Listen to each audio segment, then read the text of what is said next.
बस का टिकट तो 15 रुपए का था और उस लड़के के हाथ में उस इकलौते 10 के नोट के अलावा उसके बटुए से एक 500 का नोट भी झांक रहा था। बस कंडक्टर 5 रुपए के बदले 500 का छुट्टा देने को तैयार नहीं था।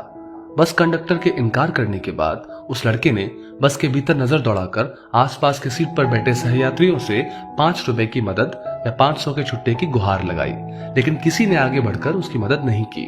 अंततः थक हार कर वो पिछली सीट पर बैठी अपने मोबाइल पर नजरें गड़ाए सविता की ओर उम्मीद भरी निगाहों से देख रहा था।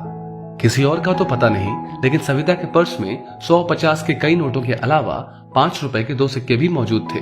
लेकिन उस लड़के की बात को अनसुना कर वो अपनी सीट पर बैठी मोबाइल की स्क्रीन पर नजरें गड़ाए रही।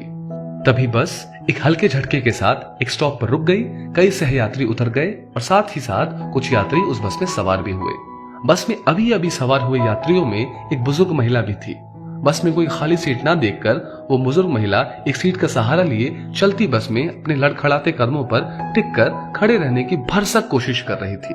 उस बुजुर्ग अम्मा पर नजर पड़ते ही वो लड़का जो अभी अभी बस में मौजूद सहयात्रियों से 5 रुपए की मदद मांग रहा था, अपनी सीट छोड़ उठ खड़ा हुआ।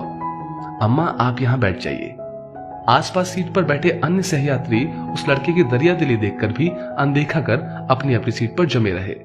सबसे पिछली सीट पर बैठी सविता भी उड़ती निगाहों से उस हम उम्र लड़के की दरियादिली को बेवकूफी का दूसरा रूप समझ मन ही मन ये सोचकर मुस्कुराई कि आखिर टिकट लेकर बस में चढ़ा यात्री अपनी जमी जमाई अच्छी भली सीट किसी को यूं ही कहीं दरियादिली में देता है भला।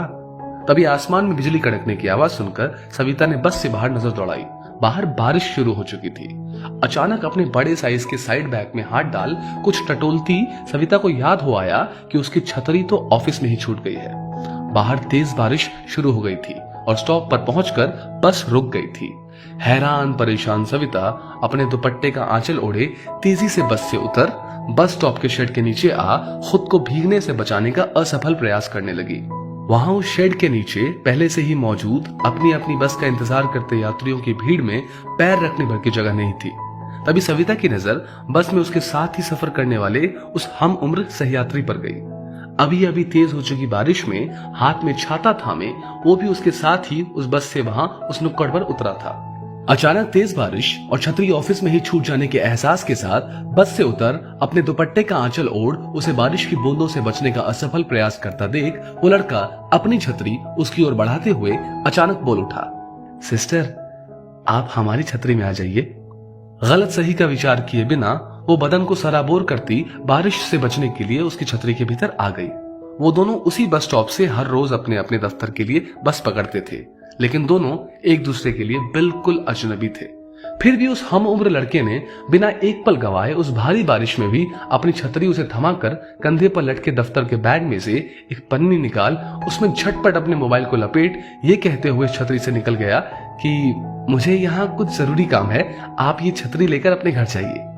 निश्चय ही सविता उसकी छतरी अगले दिन लौटा देती, फिर भी उसके पर्स में मौजूद सिक्के आपस में खनक कर उसका मखौल उड़ा रहे थे। वो उस घनघोर बारिश में एक अजनबी द्वारा उसकी एकमात्र छतरी का दान पाकर स्तब्ध थी। दोस्तों, इस स्टोरी को लेकर आपकी क्या राय है नीचे कमेंट करके जरूर बताइएगा और ऐसी ही और भी बेहतरीन वीडियोस के लिए हमारा पेज जरूर फॉलो करें। धन्यवाद।